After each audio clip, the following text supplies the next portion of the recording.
Concluded. Shall move to questions without notice. Are there any questions? And I give the call to the Honourable Leader of the Opposition. Thank you, Mr Speaker. My question is to the Prime Minister. The Coalition welcomes the expulsion of the Iranian ambassador and stands ready to pass laws today to list the Islamic Revolutionary Guard Corps as a terrorist organisation. We called on the government to expel the ambassador last year and demanded the IRGC be listed as a terrorist organisation more than 2 years ago. Since then, the Iranian regime has sponsored attacks on Australian soil. Prime Minister, why didn't you act sooner when the warnings were so clear and the risks so grave? The call to the Prime Minister. The bipartisanship that, to quote yesterday, we offer unequivocal bipartisan support to what is the response of the government. And the statement, I want to make it abundantly clear on behalf of the Coalition that while we sit opposite from the government in this chamber, we are entirely united behind the measures announced. Hasn't lasted that long. One of the things that we have to do, one of the things that we... Order. Well, the member for Canning did an interview this morning where the member for Gippsland, where he was asked, why didn't the Coalition list it during its time in government? The member for Canning responded, that's a good question. I was the chair of the Intelligence Committee. I was always keen to list it. That's for whoever was in government then to explain. To be very clear, he's talking about the then Attorney-General and the then leadership under the various ministers that were there in office. He then went on to say, did another interview as well yesterday, that was today, yesterday he said, I think we should have listed the IRGC sooner, but I understand that our intelligence agencies had to stack it all up and do so in a forensic matter. Mr Speaker, we take these issues very seriously. We listen to intelligence agencies. We don't try to second-guess them. We don't, as occurred with the caravan incident, we wait for the proper advice, we get proper briefings, and then we act on it. We act by taking the advice of ASIO, member for Fadden, as well as the Australian Federal Police. We got the advice on Monday morning and acted as soon as possible, given the need to get Australian personnel out of Tehran safely. The idea that there was any delay between Monday morning and Tuesday. Order. We're just going to stop the continual interjections, particularly on this matter. The Prime Minister is giving information to the House that I think all members wish to hear. Tuesday, when we acted to, for the first time in the post-war era, expel an ambassador, something that those opposite or previous Labor governments have not done in the entire post-war period. This is very serious and it deserves a serious response. It doesn't deserve looking for political distinction. It doesn't deserve the sort of approach that we've seen with the interviews that have taken place in between yesterday at 2 o'clock and this morning. They couldn't resist playing politics. You should be better than concluded. Give the order. When the House comes to order, we'll hear from the honourable member for Melbourne. Thank you, Speaker. My question is to the Minister for Housing, Homelessness and Cities. How is the Albanese Labor government helping Australians into the home ownership and delivering new housing supply? Are there other proposals the government is being asked to consider? Give a call to the Minister for Housing, the Minister for Homelessness and the Minister for Cities.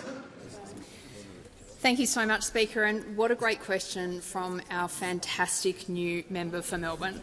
We had to worry a bit about the old member for Melbourne, but there is no question that we have a pro-housing member in place in an electorate where, without question, the biggest challenge facing her constituents is our nation's housing crisis.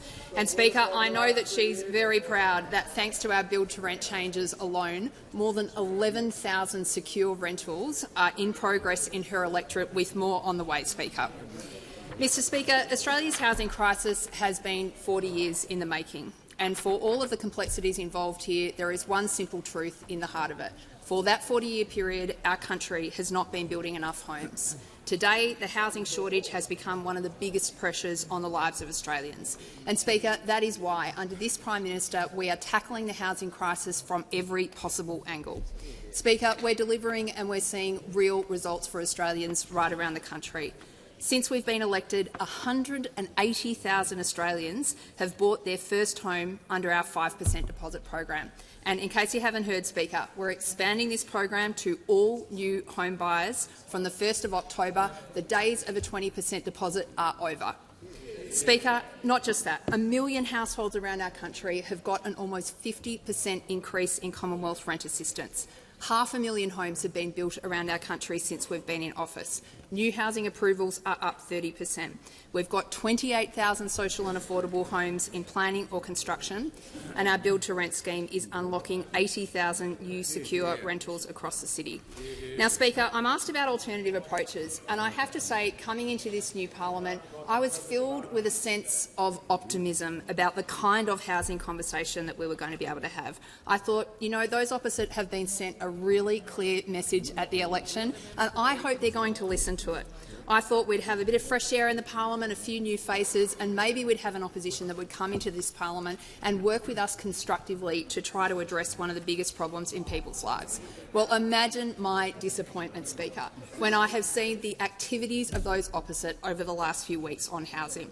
It wasn't enough, Speaker, that they spent a decade on these benches doing absolutely nothing about a crisis that was building before their very eyes.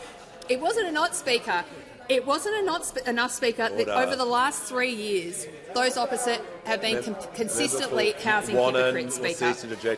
Speaker, what we've seen those opposite do is complain daily in the media about what's going wrong, and then every time they've got the opportunity to do something about it, they came in and blocked and delayed action on housing. Now, Speaker, don't forget, they voted against the Housing Australia Future. They're at it again today in the Senate. We've got a clear plan. Build more homes, get renters a better deal, and get more Australians into home ownership. Call to the honourable member for Barara. Thank you, Mr Speaker. My question is to the Prime Minister. For over 2 years, the government's ignored warnings from the Persian community, the Jewish community and the coalition about Iran. Firebombings and terror were the result. For 2 months, the government has had the report of its own anti-Semitism envoy with actions to protect not just the Jewish community but all Australians, but has done nothing. Why is it when it comes to taking these threats seriously, this government is always playing catch-up? Call to the Prime Minister. The member, of course, who asked the question, has a record of standing up on racial issues across the board, including his support for Indigenous Australians. What we're seeing here, though, is a political response which is entirely inappropriate and entirely different from the leadership of the Jewish community that he raises. Indeed,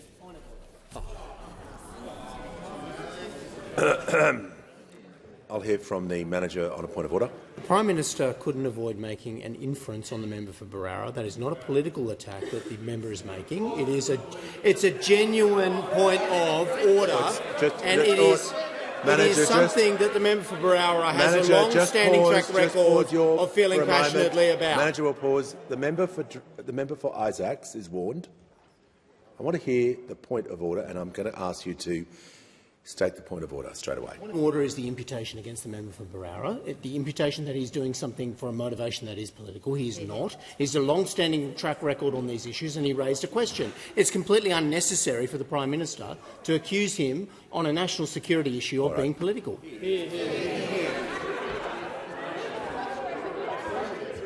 Order. Members on my right.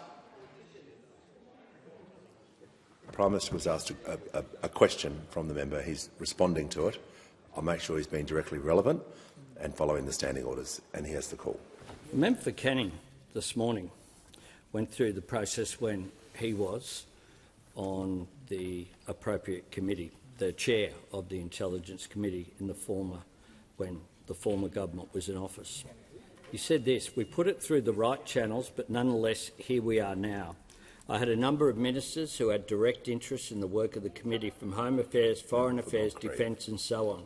Anyone who sat on the National Security Committee of Cabinet had an interest in what we did on the committee. It wasn't listed, but here we are." And I thank the member for Canning for his ongoing response when it comes to national security issues, and I acknowledge his service in our uniform. The fact is that the Iranian regime did not come into office after this regime here in 2022. The Iranian regime have been there for a long period of time and have engaged in activity that has been inappropriate. They have a different worldview to everyone in this chamber. That should be a bipartisan position. But the withdrawal of an ambassador is a very serious step indeed to take. That is the step that we have taken.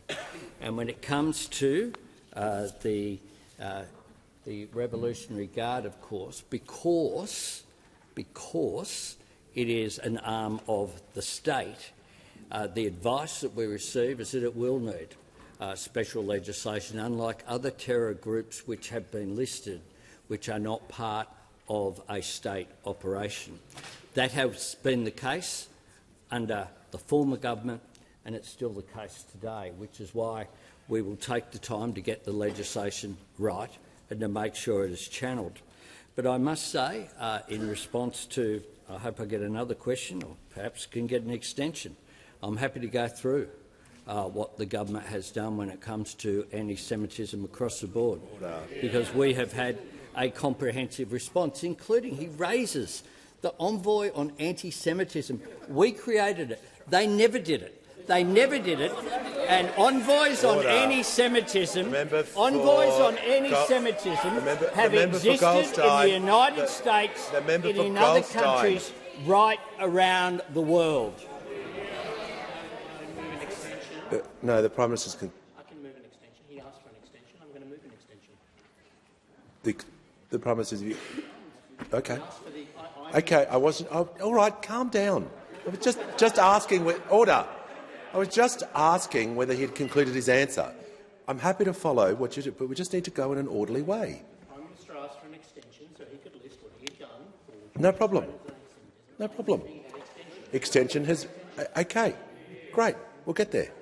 The extension has been moved. All those in favour say aye. Against no. I think the ayes have it. The Prime Minister. Speaker, I spoke about the establishment and the appointment of Gillian Segal as Australia's first Special Envoy to combat anti-Semitism. One of the first things... Order. The member for Fairfax, the person next to you just asked for an extension so that Prime Minister could list all these things.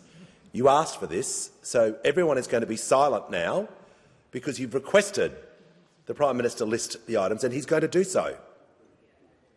Prime Minister has the call. Thank you, Mr Speaker. One of the first things that Ms Segal did was attend the World Envoys on Anti-Semitism conference in South America, because other countries have had envoys for a long, long period of time. A long period of time. Never happened until under this government.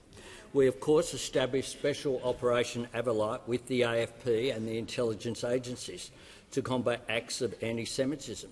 And what they have done is make rather extraordinary findings after hard work about the caravan incident in Sydney and then about the incidents in Melbourne with the Adass Synagogue and the restaurant in Bondi.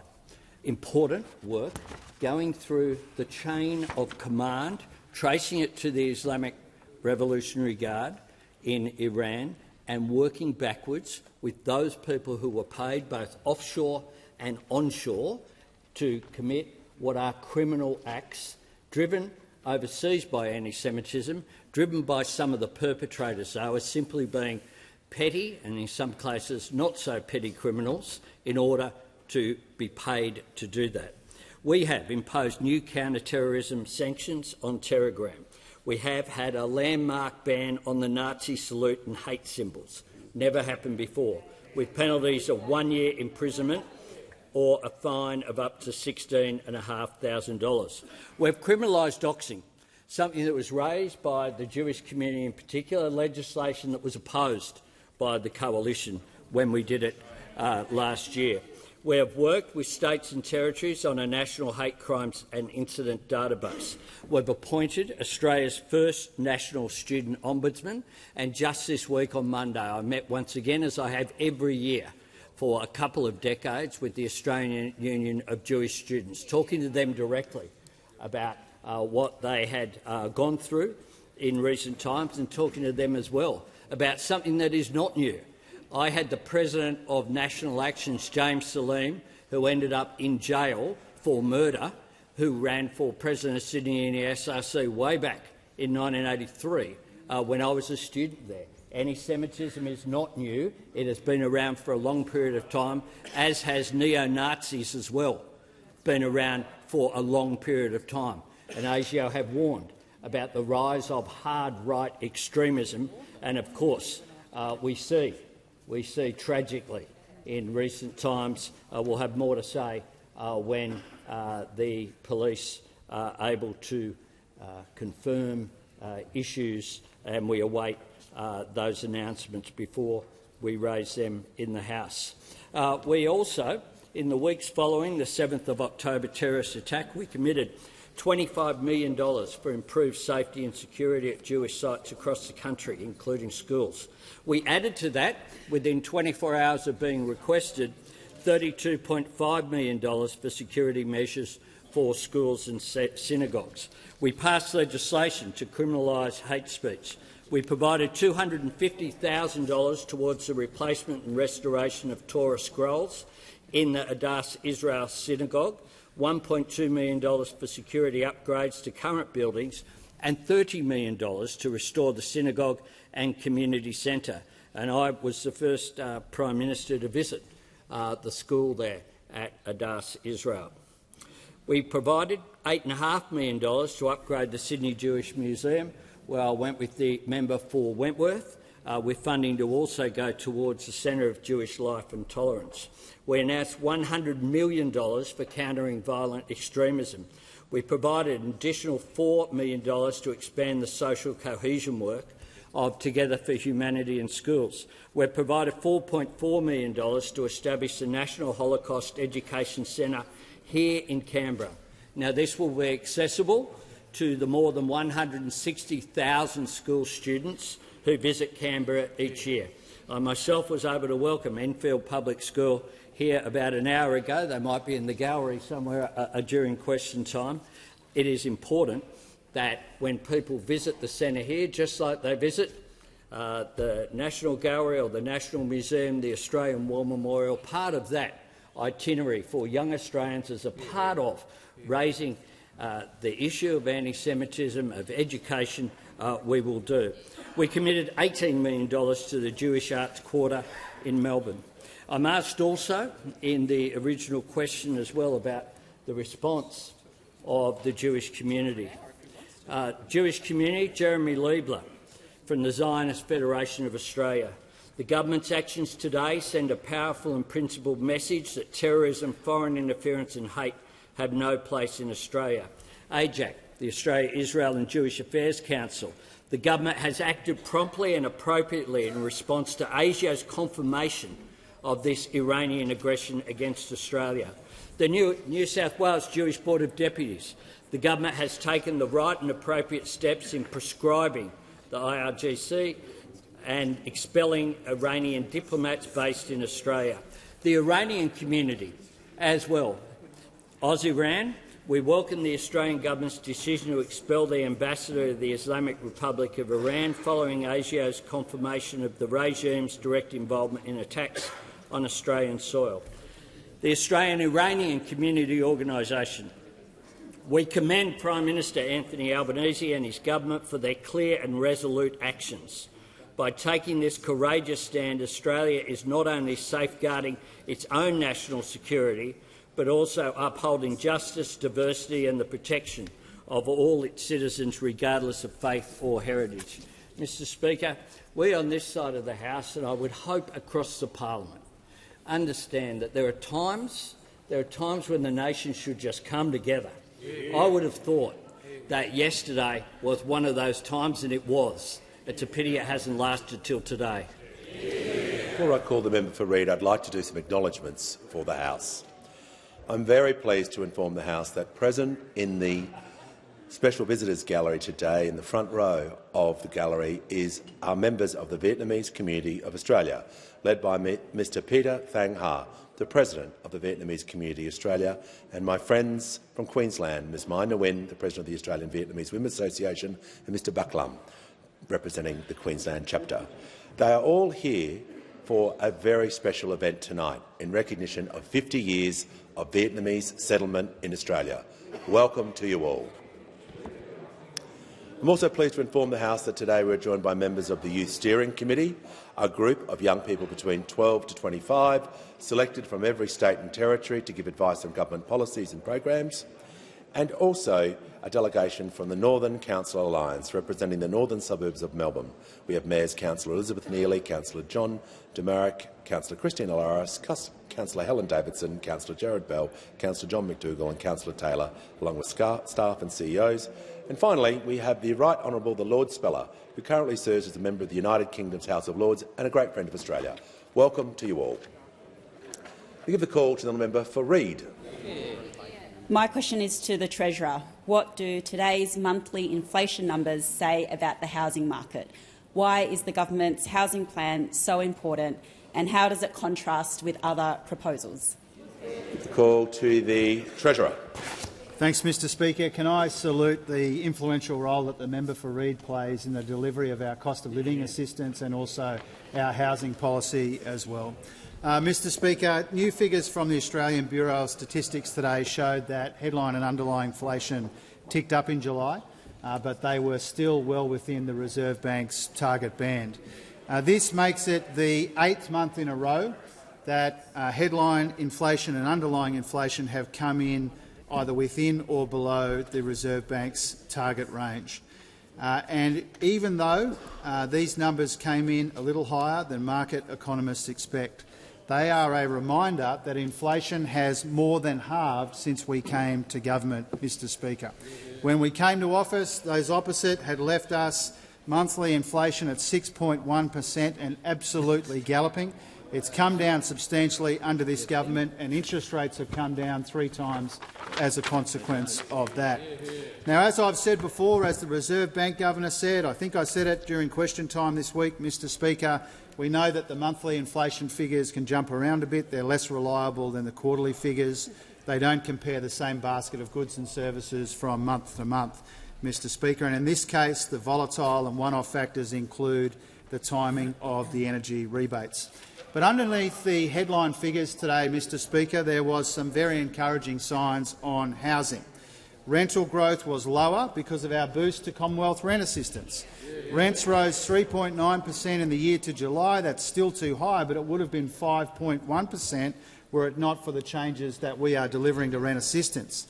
Construction costs grew 0.4% in annual terms. They were growing 19.4% when we came to office. So through our $43 billion Homes for Australia plan, we're investing more in this challenge than any government in the nation's history. We're blitzing the approvals backlog, building more homes, pausing and streamlining the code, fast-tracking assessment of more than 26,000 homes and bringing forward our 5% deposits for first home buyers, Mr Speaker. Now, we now know, though, in the Senate that those opposite are going to try and disallow our build-to-rent reforms that the industry thinks will deliver 80,000 new homes, Mr Speaker. Now, this beggars belief, but it's true to form. If they have their way in the Senate tonight, 80,000 fewer homes in a country that desperately needs them, Mr Speaker. Now, they wasted a decade and we're trying to make up for lost time. We put to the people at the election more homes and smaller deposits, those opposite fewer homes and higher prices, Mr Speaker, and their madness in the Senate shows that they have not learned a thing, they have not changed a bit. All they have is the same nasty negativity that Australians rejected in May, and that will cost our country tens of thousands of homes. The call to the member for Ryan. My question is to the Prime Minister. The Australian Council of Trade Unions recently called on the government to implement a 4-day working week. Studies have shown that this boosts the health and happiness of workers and significantly boosts businesses' productivity. When will the government commit to a national plan for a 4-day work week with no loss of pay? Order. There's far too much noise when that member was asking the question. She's entitled to ask a question like anyone else. So we do not need the commentary or laughing or guffawing. I'll give the call to the Minister. Thank you, Speaker. I'd like to thank the member for her question. And, of course, making sure that Australians have decent wages and conditions has been at the heart of what our government has done in our first term and continues to be what we focus on. Today, in fact, we have in the Senate our penalty rates bill to protect penalty rates, and it is disappointing that those opposite have been playing with delaying tactics in the Senate to stop allowing those workers to get the protections they deserve. But of course, when it comes to flexibility at work, our government put through laws in the last term that do allow workers to request flexibility at work, whether that's in the location of where they work or indeed how they might have a span of hours, such as compacted work weeks. We believe that we need a strong safety net in this country, but of course there is flexibility for workers and unions as well as employers to get together to organise what works for them. So we will continue to make sure that the protections are in place within the laws, but importantly encourage enterprise bargaining where many of these conditions are put into place. Now, I might say that one of the key things that our government wanted to achieve is to ensure that there was more enterprise bargaining in this country. Of course, it fell to a record low under those opposite. I am very, very pleased to report to the House that as of today there are more workers covered by enterprise bargaining than ever in the history since enterprise bargaining was first introduced, and that is because we have been absolutely focused on getting workers and their unions back to the bargaining table with employers to deliver better wages and better conditions. Call to the honourable member for Petrie. Thank you, Mr Speaker. My question is to the Prime Minister. How is the Albanese Labor government delivering on its commitment to help Australians in the cities and the regions into secure housing, and are there any risks? Call to the Prime Minister. I thank the member for Petrie for her question and congratulate her on her election, her first speech, and on welcoming me to North Lakes, where we had good discussions with locals around the shopping centre there over a period of time, and they certainly were very keen on our housing policies, because that is a growing area of Queensland, a beautiful area of Queensland, now serviced by a train line, first promised in 1895 but delivered as a result of our former government's response. Now, today in Parliament, Minister O'Neill has formally fast-tracked our 5% deposit plan for first home buyers to start from the 1st of October this year. Bring it forward so that every Australian who wants to buy a home of their own, whether they live in the city or the bush, can have the opportunity to do so. That includes at Wagga Wagga, where I was with gave a lift to the member for Riverina this morning, and for the Bush Summit. Now, the average first home buyer in Wagga can save a 5% deposit in a couple of years, not the usual 9 years it would take to save 20%. The same first home buyer will save $27,000 in mortgage insurance, making an enormous difference. Thinking of the difference it will make to young people in the regions as well as in our suburbs. Now, unfortunately, the news hasn't been welcomed by everyone. The Coalition's housing spokesperson has had a lot to say about 5% deposits. He continues to say that it's about helping billionaires. The idea that billionaires are worried about whether it's a 5% or a 20% deposit for a $700,000 property is just bizarre. Sometimes they get all contorted just trying to find ways to say no, Mr Speaker, is what is going on here. But it's worse than that, of course, because now they're coming after renters. Senator Bragg has said that build-to-rent scheme is a massive conspiracy between Mr Chalmers, the unions and the big super funds to become perpetual landlords. Drum the spooky music background here. But he was beaten by Senator Roberts in the debate over there, who thinks build-to-rent is part of the World Economic Forum agenda. Conspiracy theory. I kid you not. These are the bedfellows of those opposite in trying to just oppose everything. It's like they're allergic to helping Australians into housing. They're allergic to trying to help renters. They haven't learned. They haven't changed. Their negativity is just getting stranger. Call to the Honourable the Leader of the Opposition. Thank you, Mr Speaker. My question is to the Prime Minister.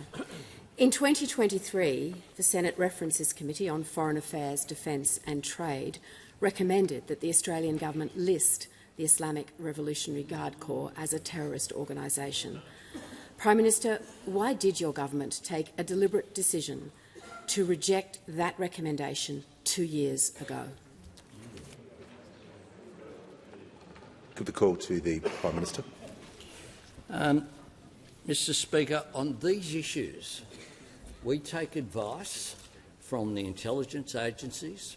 We go through our appropriate processes, including our National Security Committee. We look at the legislation which at the moment would not enable us to list, the legislation that we inherited as well from the former government.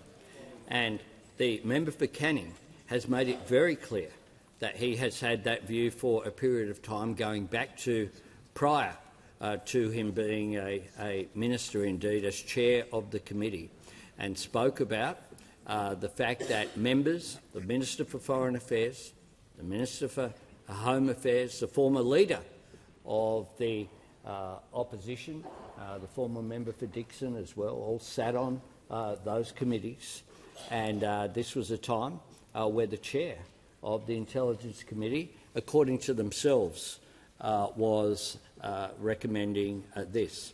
What we have done is take advice from the intelligence agencies.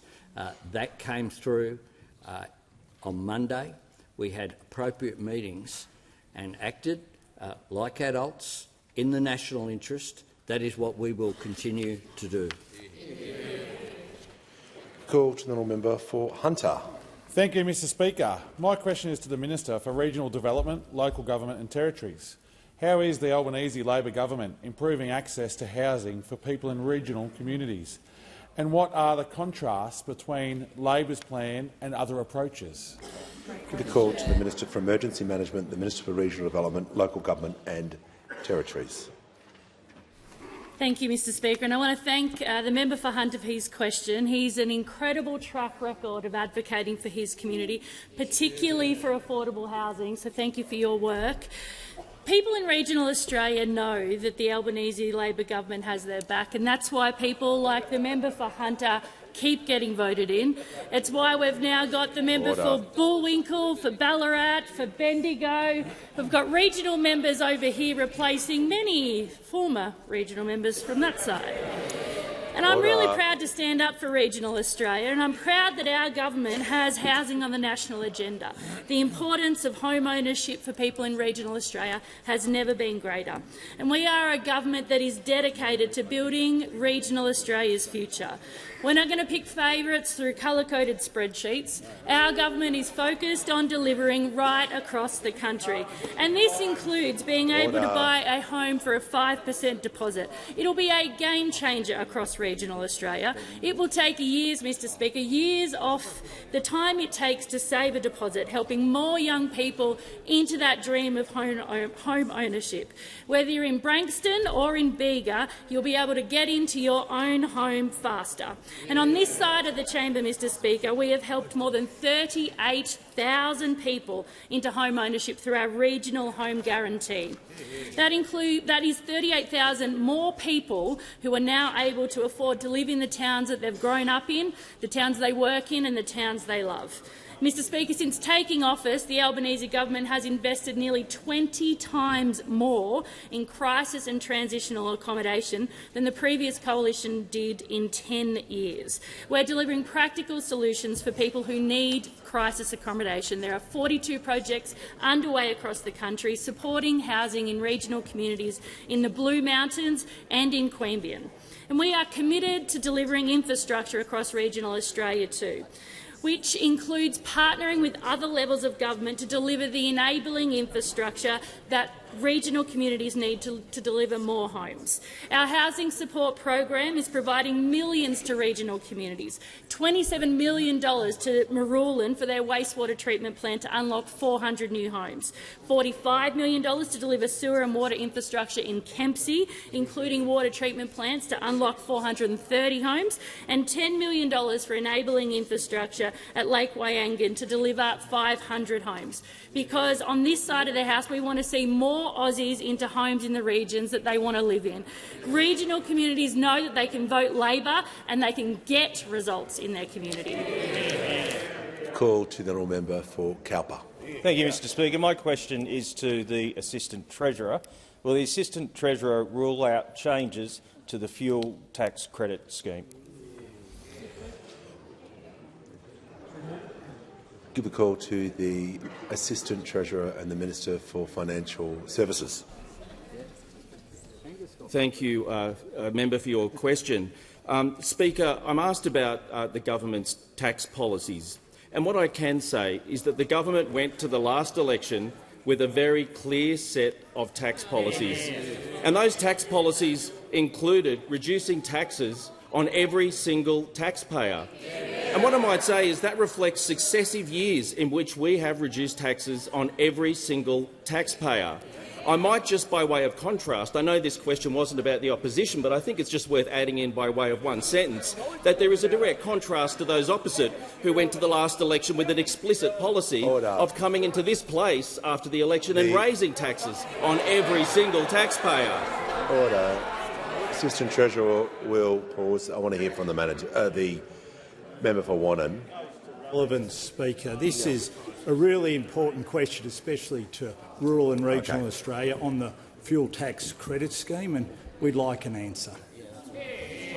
I thank the member for Wannon. The Assistant Treasurer was not asked about alternative policies. He was not asked about any other things than the specific topic he was asked about, so he'll need to make his answer directly relevant, otherwise I'll sit him down.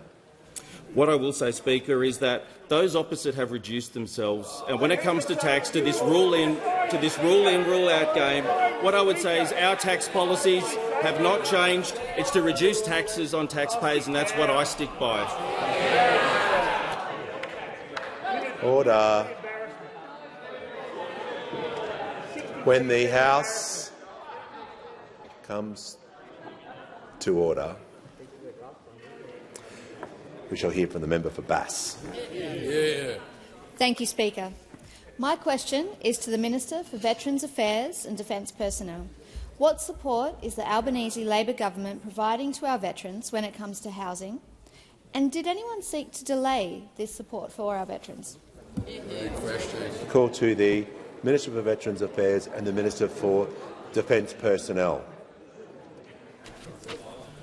Well, thank you, Speaker, and I thank the member for Bass for her very important question. I know she is concerned to ensure, as I think we all are, that our veterans receive the very best care when they need it and as they deserve, because we know that people do better when they have a roof over their head. But we also know that we are in a position to be able to help our veterans get back onto their feet more quickly when they get the support services that they need as well. And when people have put on our nation's uniform on our behalf, we have an obligation to make sure that they get that support.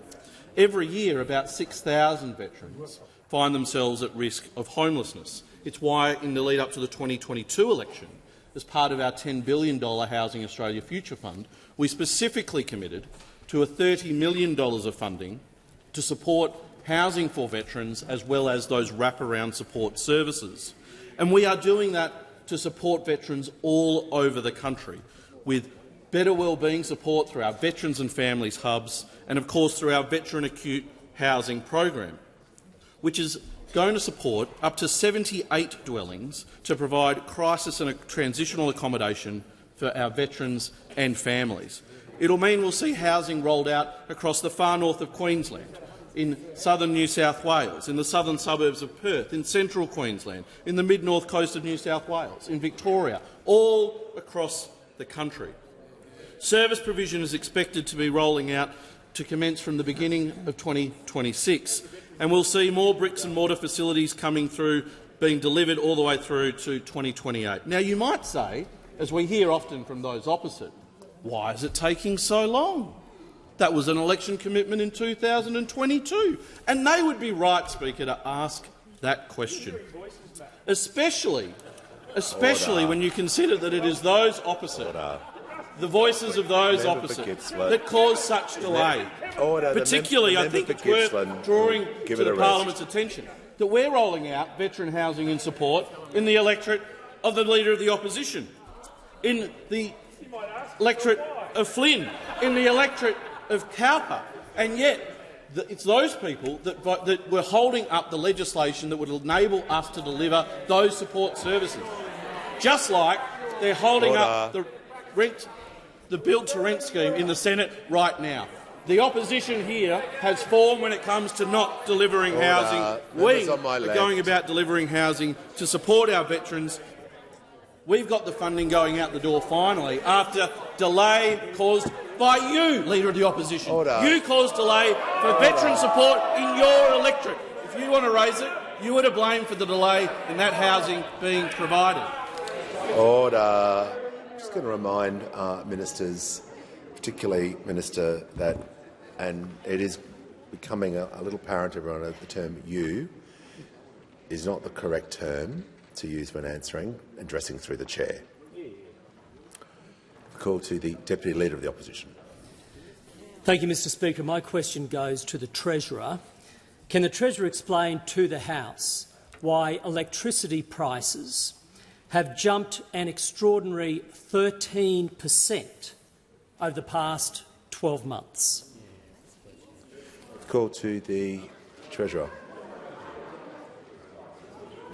Mr Speaker, I want to be really clear and say that the last person on earth that I will be lectured about energy prices is the member for Fairfax. The very last person on earth that I would be lectured on energy prices is the member for Fairfax. The last people who took the member for Fairfax seriously on energy prices used to sit over there, and now they watch Question Time from home, Mr Speaker. And that was the madness of the nuclear meltdown that the member for Fairfax was responsible for, and the pure madness of it was that he wanted to waste hundreds of billions of dollars building nuclear reactors that would push energy prices up, not down, Mr Speaker. And we saved the Australian people from his madness. Member for Warren, I've got this. I've got it. I'm sure. Trust me, I'm sure. Resume your seat.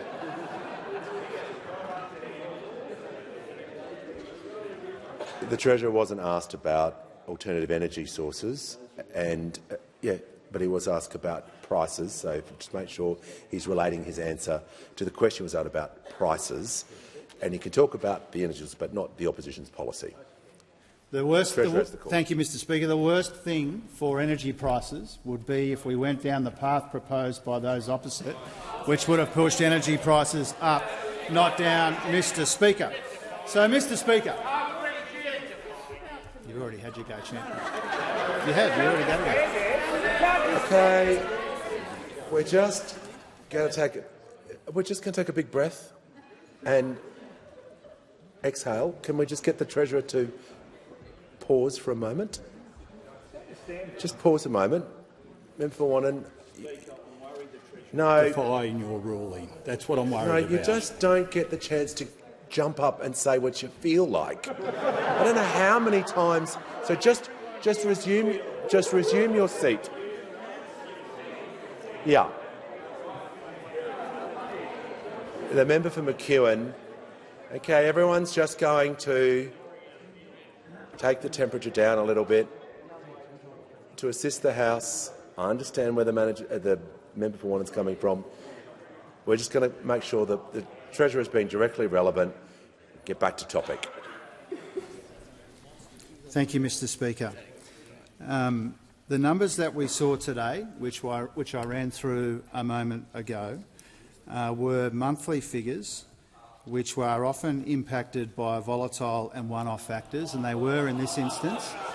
And the biggest influence on the number that the Shadow Treasurer has mentioned is the timing of the energy bill rebates that we are providing on this side of the House, which those opposite don't want us to be providing. And that does go to a very important difference, Mr Speaker. This side of the House providing help with electricity bills, that side of the House trying to prevent it, Mr Speaker. And if they had their way, energy prices would be higher. So let me give you some numbers, Mr Speaker, about the question the Shadow Treasurer asked me. Electricity prices in July would have been 7.9% higher without the energy rebates that we are rolling out with our state and territory colleagues.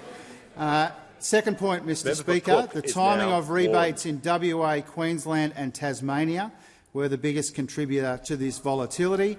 And if this is the most important point, Mr Speaker, if you look at the official quarterly figures, electricity fell 6.2% through the year to the June quarter, but they would have risen 1.7% without our rebates, which was the course that those opposite wanted, Mr Speaker. Now I can hear the Deputy Leader is now going to cease interjecting or will remove himself. This is not on. Come on. The Treasurer will now conclude. The member for Fairfax can have as many nuclear meltdowns as he likes. The truth is, we're helping people with electricity bills. You would prefer that we didn't, and that's the difference. We're going to hear from the honourable member for Bean. Speaker, my question is to the Minister for Education. How is the Albanese Labor government helping Australians with a HECS debt into home ownership? What has been the response? Give the call to the Minister for Education. Thanks, Mr Speaker, and can I thank my good mate, the member for Bean, for his question. As I said earlier this week, HECS shouldn't be a handbrake on buying your first home. We want more young Australians to be able to buy a home, and that means building more homes and it means making it easier to buy them. That's what the 5% deposit policy is all about, and that starts in just over a month. It starts on the 1st of October. So we're getting rid of that 20% deposit that you used to have to save up for. We've also got rid of 20% of student debt, cutting student debt by 20%. And that'll help too. That'll take a massive weight off the shoulders of about 3 million Australians. The average HECS debt today is about 27 grand, so that 20% cut will cut that debt by about $5,500, and that's a big help. As one uni student, a young bloke called Adam, told me back in November last year, quote, "It's going to make me able to buy a house sooner and to do all the things that I want to do." But, Mr Speaker, we haven't just cut student debt by 20%, we've also cut the amount that you have to repay on your student debt every year. If you earn about 70 grand a year at the moment, we've cut the amount that you have to repay every year by about $1,300. And that helps too. That's real cost of living relief. It means more money in your pocket rather than the government's, and it means more money that you can put towards that 5% deposit. And we're also working with the banks on this too, to make sure that your HECS debt doesn't make it harder to get a home loan. One of the recommendations in the Universities Accord, recommendation 16E, is that we should review bank practices to make sure that they recognise that HECS is different to other loans. And the truth is HECS debts are different to other debts, like credit card debts or personal loans, because you can't default on a HECS debt, and so they should be treated differently by the banks. That's why the Treasurer asked APRA to look at this. That's why APRA issued new guidance to the banks about this, and I'm glad to see that a number of banks have already acted.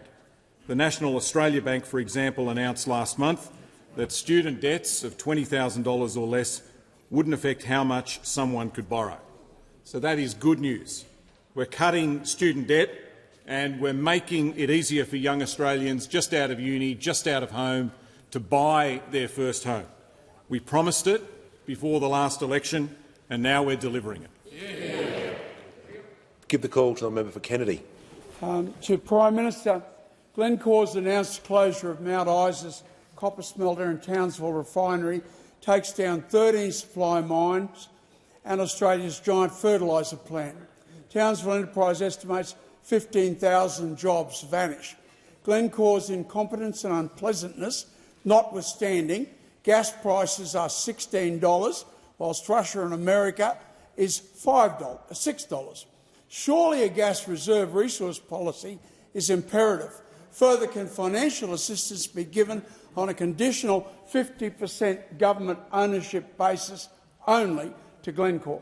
Prime Minister, won't rescuing Mount Isa enrich the aquifers of your soul, enhancing your Christianity and patriotism? The call to the Prime Minister. Well, thank you very much, Mr Speaker, and I thank the member for Kennedy for his usual eloquence when it comes to asking a question, and indeed my spirits have been uplifted whenever I've been with him in Mount Isa, including, I think, being the first Prime Minister since Hawkey to go to the Mount Isa Rodeo, as well as visiting the facilities there at Glencore, which I have done on at least 4 occasions over the years that both the member for Kennedy and myself have been in this chamber. I understand and am very sympathetic with the member's position. The Minister for Industry and Science, and I'll ask his rep here to supplement this question, he's been working with the Queensland Premier, Christopher, as I had direct discussions with the Premier as well. The closure of the Glencore copper mine has had a direct impact on its copper smelter and other facilities in the region, but we know how important these facilities are to the Mount Isa community. I make this point as well, that part of the Future Made in Australia agenda is our understanding that areas like critical minerals are important for us, that they are impacted by policies, whether it be domestic policies of some countries, such as the United States, the changes that they have made to tariffs, as well as the actions of countries such as China as well, and the way that they've responded on international markets. We'll continue to work constructively. I know how important this is for the member for Kennedy. I was there this year, as I have been just about every year, and I'd ask Minister Conroy to supplement the answer. For the Minister representing the Ministry for Industry and Science. Thank you, Speaker, and I also applaud the member for Kennedy's long leadership on this issue. He's fighting very hard for his community, and as is the Keep Our Copper delegation. As the Prime Minister said, Minister Ayres is engaging with the state government and Glencore about this issue. And as the PM has said, let's be clear, Glencore is a highly profitable company who's done very well out of Australia, and it's time for Glencore to be good to Australia. It's also important that Australian gas has to be available and affordable for all Australians, and that's why we've launched a review into the mechanisms involved there. This follows our work on capping coal and gas prices, which those opposite opposed. We'll focus on making gas more affordable for manufacturers so that Mount Isa has a strong future into the next few decades. Call to the honourable member for Banks. My question is to the Minister for Health, Ageing and the NDIS. How is the Albanese Labor government securing the future of the NDIS? Give a call to the Minister for Health and Ageing, the Minister for Disability and the National Disability Insurance Scheme. Thank you, Speaker, and thanks to the member for Banks, the new member for Banks, who is already making a terrific contribution in this place. 12 years on from its launch, Mr Speaker, the NDIS has profoundly changed the lives of hundreds of thousands of people with disability. The level of progress from the big disability institutions that I used to visit more than 30 years ago, Mr Speaker, is simply beyond profound. But it's also true that the scheme has grown too big, too fast. When we came to government 3 years ago or more, the scheme was growing by 22% per year. In part, that's because the NDIS simply doesn't have the integrity and discipline systems to ensure that every dollar is being spent effectively and efficiently. We need more discipline around pricing, for example, Mr Speaker, drawing on the experience of independent pricing in aged care and hospitals. We need better regulation of the providers who are delivering services and making substantial money. Australians, frankly, are just sick and tired of the drumbeat of stories about shonks and fraudsters not only ripping off taxpayers but, more importantly, ripping off people with disability. It is gobsmacking, Mr Speaker, to me that 15 out of every 16 NDIS providers are unregistered. We have no idea who they are, what their qualifications or their character are, and that has to change, Mr Speaker. And everyone deserves a more robust evidence base for the services that are being provided under the scheme. We deserve to know that they are actually going to make a difference to the lives of people with disability. In part as well, though, Mr Speaker, that growth I talked about highlights the need to return to the scheme's original purpose, and that was providing support to people with significant and permanent disability. 1 in 6 Grade 2 boys should not be on a scheme designed for permanent and significant disability, a figure that alarmingly rises to 1 in 4 in some parts of our country. And that is why last week I announced that this government, in partnership with states, will roll out a Thriving Kids program to support families whose children have more mild to moderate needs, with broad-based mainstream supports, Mr Speaker. Mr Speaker, we are on track to get that growth down from 22% to 8% by next year, and that will be a substantial achievement. But I also made the point last week, Mr Speaker, that going forward, 8% is not a sustainable growth rate for such a large social program. 7 in 10 Australians think that the NDIS has grown too big, riddled with inefficiencies and dodgy providers. Fully 6 in 10 Australians think the NDIS is actually broken, and they all expect us to get the scheme back on track, to secure the NDIS for the future and to lock in that transformation for lives of people with disability. The call to the member for Wright. My question is to the Assistant Treasurer. Can the Assistant Treasurer rule out any changes to the tax treatment of the family home? Call to the Assistant Treasurer and Minister for Financial Services. Speaker, I thank the honourable member for the question. It reminds me of that old saying that the definition of insanity is doing the same thing over and over again and expecting a different outcome.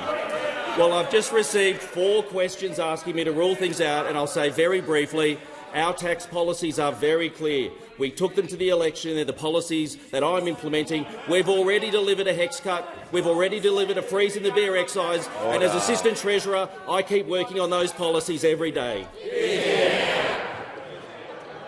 Order. The House comes to order. Hear from the Chief Government Whip. Thank you, Speaker. My question is to the Minister representing the Minister for Women. What progress has the Albanese Labor government made in closing the gender pay gap, and what keeps standing in the way of fairer pay for the Australian women? Call to the Minister representing the Minister for Women. Thank you very much, Mr Speaker, and can I thank the member for Lawler for the question and her continued advocacy for women in her community and across the country, in particular for her mentoring and friendship of so many women across here, and particularly her support of our fabulous new women that have come into this parliament. The Albanese government knows just how important women are to the future of this country, and with over half of our caucus women, we're committed to delivering for women and representing women. We are very proud to be taking real action in closing the gender pay gap, something those opposite talked about for nearly a decade but absolutely failed to deliver on.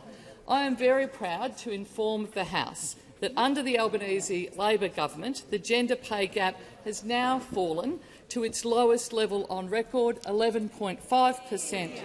And that means that Australian working women full-time are now earning on average $255 more a week since those opposite left office. And we've also reached a new record high for women's workforce participation. Now, that's not just a statistic. This is women across Australia earning more, building for their financial security and being recognised for the important jobs that they do in our economy. This is because we have put in place tangible policies and they are working. From the 1st of July 2025, the national minimum wage and award wages increased by an additional 3.5%, following on from a 3.75% increase on the 1st of July 2024. And those reliant on these changes were largely in female-dominated professions. $17.7 billion has now been provided to support wage award increases for aged care workers and nurses, those of which are largely women. We've also committed $3.6 billion in funding to support a 15% wage increase for the early childhood workforce, which is more than 90% female. We know what makes a difference, and that's why we are getting on with delivering. Let me be clear. Gender equality in Australia will not be achieved by accident. It takes leadership and purposeful policy decisions that our Cabinet is making. It takes that dedication and it takes action. It's what this government is doing, and frankly, those opposite still continue to stand in the way. They voted against accelerating close of the gender pay gap by lifting the bar for bigger employers, a recommendation they previously supported.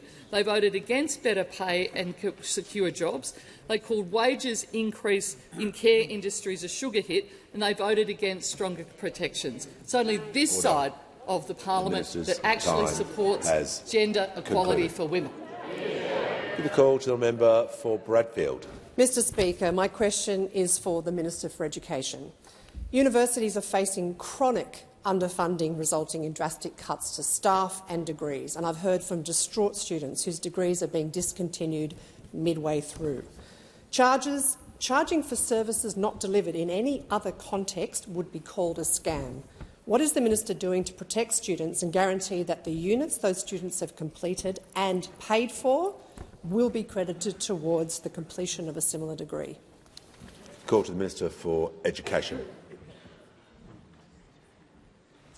Thanks, Mr Speaker, and can I thank the member for Bradfield for a question and congratulate her on her election to this place. The first point I'd make is that we're investing an extra $6.7 billion into our universities over the next decade. That's all part of the first stage of our implementation of the Universities Accord. It's about helping to make sure that more young people get a crack at going to university, particularly a lot of young people from our outer suburbs, from the bush, from disadvantaged backgrounds. The second point I'd make is that where a young person finds themselves in the situation that you've just pointed out, universities have legal obligations. They've got to provide that student with a teach-out plan. It basically means that they've got to enable that student to complete that degree, to complete the study of that course, or find a mutually acceptable alternative at no disadvantage to that student. So that is the law. That is the law. That is the legal requirement under the TEXA Act. But I'd make the point also that where universities are making decisions that affect students, that significantly affect staff or students, then talk to them, listen to them, work with them, consult with them properly. Can I make the general point here that I want to see our universities grow? I want more young people to get a crack at going to university. There are more young people starting a uni degree this year than ever before. When you take out the 2 years of COVID, which is a bit of an anomaly, there are more young people starting a degree this year than ever before, and universities are telling me they expect more students next year than this year. In the next 10 years, we expect an extra 200,000 young Australians to take on a university degree. And so universities need to get ready for that. That's what the Universities Accord is all about. And that includes the work we're doing to fund more bridging courses for young people that aren't ready to start a university degree, to do one of those free courses that builds a bridge from school to university. It includes the work we're doing on paid prac, financial support for teaching and nursing and midwifery and social work students while they do the practical part of their degree. And it includes a demand-driven system for young people from disadvantaged backgrounds. If they get the marks, they get a Commonwealth-supported place. And I'll introduce legislation next year to make that a reality too, because I want us to be a country where you can't tell where someone grew up based on whether they got a university degree or not. Can I also briefly say this, and that is that if you don't think that we've got a problem with governance of universities at the moment, then you've probably been living under a rock.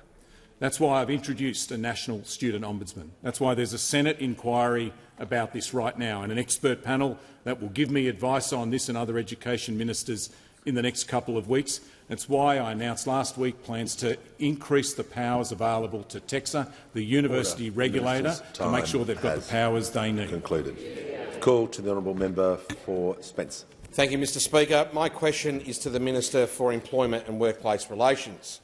What action is the Albanese Labor government taking to help low-paid workers earn more and keep more of what they earn, and what obstacles are in the way? Call to the Minister for Employment and the Minister for Workplace Relations. Well, thank you, Speaker. And I'd like to thank the member for Spence for that question and for his fierce advocacy for low-paid workers in his electorate but right across the country. Of course, in our first term, the Albanese Labor government delivered landmark reforms in workplace relations with a very clear goal, that is to get wages moving. And this week marks a major milestone of 1 year since many of our reforms came into effect. Now, these important reforms were always motivated by a strong belief that a race to the bottom on wages and conditions does not help anybody. Australians voted for higher wages at the election, and that's exactly what we are delivering. Recent ABS data confirmed the strongest annual real wages growth in 5 years. There are more people in work, unemployment is low and real wages are up under our government. Now, of course, we know that there is more work to be done, and that is why we are delivering on our commitment to protect penalty and overtime rates. If you rely on the modern award and work weekends, public holidays, early mornings or late nights, you deserve your wages to be protected. Our legislation to protect penalty rates is backed by workers like Ruth, who said working unsociable hours already impacts time with my grandkids. Without penalty rates, I'd still have to give up my Sundays with them, but there would be no reward. Now, the Albanese Labor government refuses to allow Australian workers to go backwards.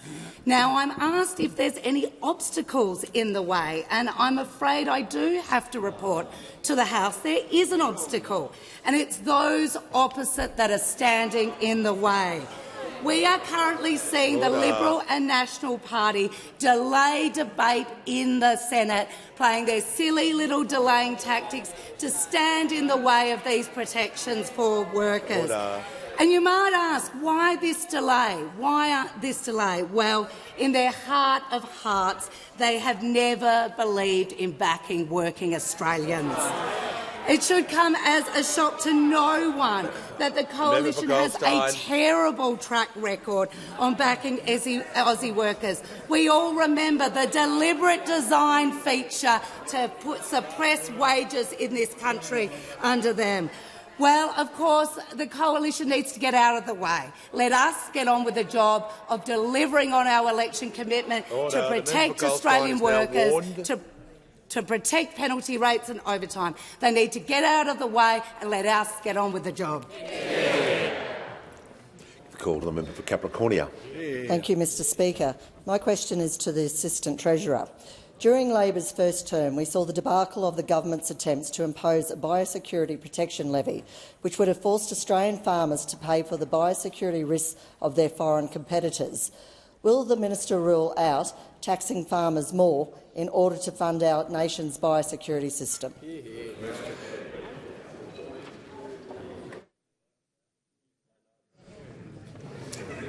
The first part of the question was a little out of order because he wasn't the minister responsible at that time, but the end part of the question, yeah, and the minister is not directly responsible, as I understand, for that order, but I'm going to allow the question and the minister has the call. Thank you, Speaker, and thank the honourable member for the question. What I can rule in is the government's tax policies. What I can rule in is tax cuts for all Australian taxpayers. What I can not just rule in but say has been passed is the HEX reduction. I can rule in the fact that we've frozen beer excises, and I can rule in the fact that I'll continue working for lower taxes for Australians every day. Order. Order. When the House comes to order, we'll hear from the honourable member for Sturt. Thank you, Speaker. My question is to the Minister for Climate Change and Energy. How are Australians acting to save on energy costs and reduce emissions? What policy proposals would block action? Call to the Minister for Climate Change and Energy. Well, thank you very much, Mr Speaker. The current member for Sturt is the best member Sturt's had in 50 years, Mr Speaker. And I'm very glad to get a question from her, and I'm very glad to tell the member for Sturt and the House that there is a milestone today. Order. Because as of today, 40,004 Australian households have installed a cheaper home battery. And I'm happy to tell the House that South Australia has led the way, Mr Speaker. The member for Fairfax interjects. I'm not going to have a bad word said about the member for Fairfax, Mr Speaker. He's a role model for those behind him. If you come up with a toxically unpopular policy and fail to sell it to the Australian people, you too could be deputy leader of your party. Mr Speaker, I digress. Yesterday I told the House the member for Mayo leads the leaderboard in South Australia and Australia, and that remains the case. Order. But the people of Sturt have the second biggest take-up of cheap home batteries in South Australia and Australia as well, and the member for Boothby comes third in South Australia. Now, it's not just households, Mr Speaker. It's not just households, small businesses as well. Like the Salopian Inn in the McLaren Vale, which I visited a couple of weeks ago, a great South Australian institution, a wonderful restaurant, and they've installed a cheaper battery and they're saving on their bills and their emissions, and they are making sure that they are reducing their emissions as well. That is what the Salopian Inn, the McLaren Vale, is doing, and that's what small businesses and community groups around the country are doing, and they're embracing the Albanese government's policy. Now, the member asked me about alternatives, and this is particularly relevant in South Australia, because South Australians are taking this policy up. They have record renewable energy, and they're taking this policy up with great gusto. And it's also the South Australian Liberal Party, one of the Liberal parties which has carried a motion to rescind net zero. They're providing pressure on the Leader of the Opposition. The South Australian Conference did that a couple of weeks ago. We've seen similar scenes to Western Australia where the state leader ruled it out. But this was moved by the Barker FEC, calling on the State Council to abolish calling on the Federal Parliamentary Liberal Party to abolish net zero. That was motion number 4. Motion number 5 was calling on the Federal Parliamentary Liberal Party to publicly recognise excess deaths from late 2021 to 2024, which are widely, the motion says, accepted to be due to experimental mRNA COVID-19 vaccinations. I mean, this is the modern Liberal Party. A big dose of climate denial, a big dose of anti-vaxxing, and they're ready to take on the challenges of modern Australia.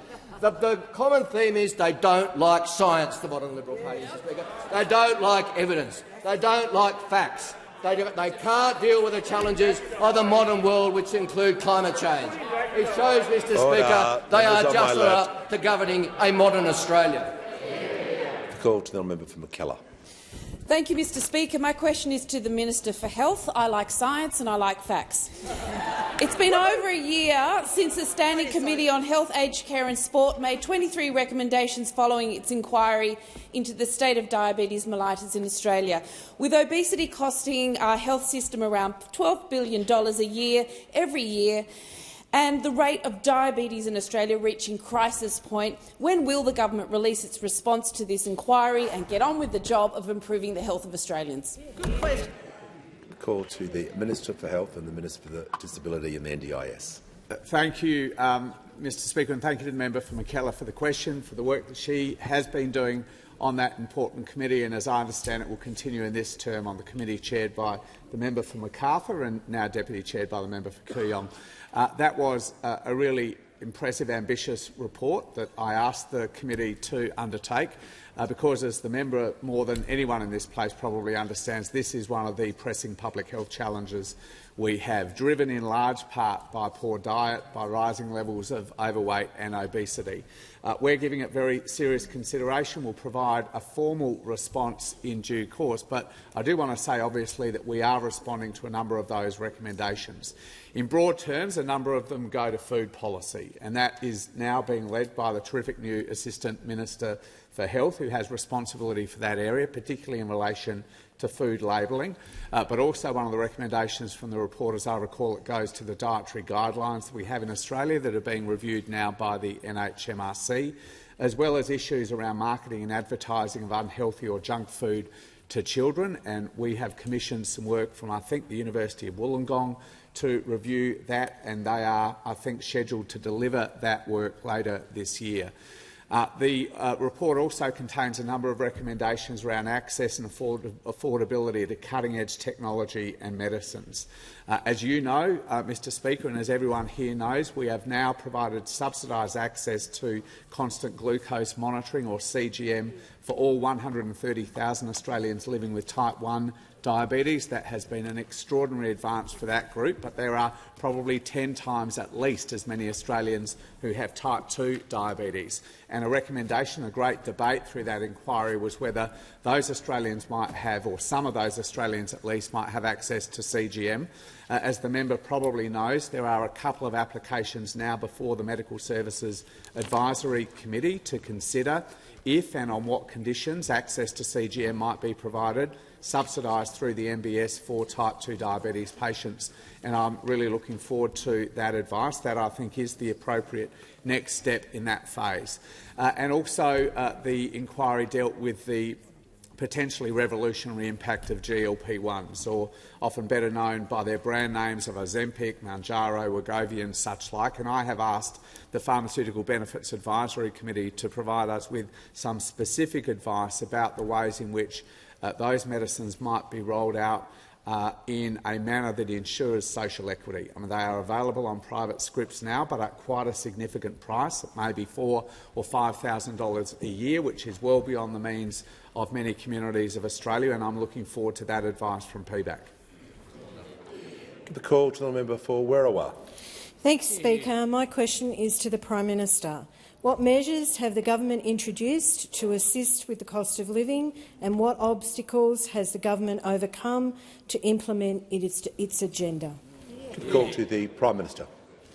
I thank the member for Werriwa for her question and for her fantastic work in south-west Sydney. I was very proud to launch the member for Werriwa's re-election campaign, and a very successful campaign it was, based upon the cost of living assistance that we'd provided in our first term, but also committing to cost of living assistance in our second term. And from July 1 we have delivered a 3.5% pay rise for all minimum wage and award wage workers, taking the total increase under Labor to over $9,000.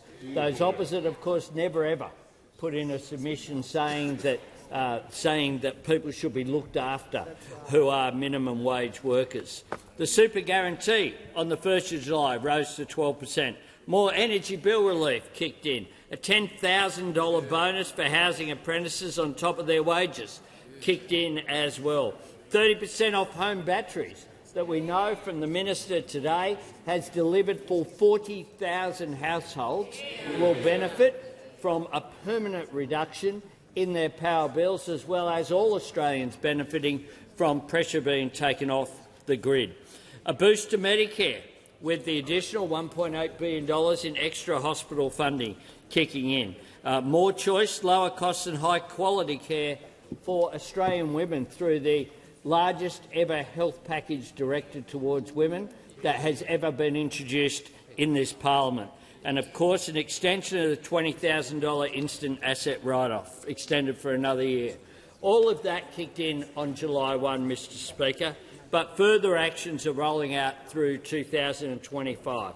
The legislation that we've now passed on student debt reduction of 20% will benefit 3 million Australians by an average of $5,500. We're already opening up the additional Medicare urgent care clinics that we committed to. Bulk billing's being expanded from November. On the 1st of August, a very popular policy was we will have frozen indexation of draft beer excise for 2 years. And who can't drink to that, Mr Speaker? Aged care nurses will receive the next instalment of their pay rise in October, following the first instalment in March. And of course our tax cuts will kick in next year and the year after. Tax cuts, when we said we wanted to give a tax cut to all 14 million Australians, it was described by those opposite as a betrayal, treachery, trickery, shameful, class warfare, a war on aspiration. It would obliterate opportunity and crush confidence. No, what it's doing, Mr Speaker, is providing tax cuts for all 14 million Australians. That's a good thing. And on that note, I ask that further questions be placed on the notice paper. Pursuant to Standing Order 17, I lay on the table my warrant nominating the honourable members for Forrest, Groom, Holt and Monash to be members of the Speaker's panel to assist the Chair when requested to do so by the Speaker or Deputy Speaker, and congratulate them on their appointment. And I call the Leader of the House with papers. Thanks, Speaker. These documents are tabled in accordance with the list circulated to the honourable members earlier today. Full details of the documents will be recorded in the votes and proceedings. If members can leave the chamber as quickly and as quietly as possible.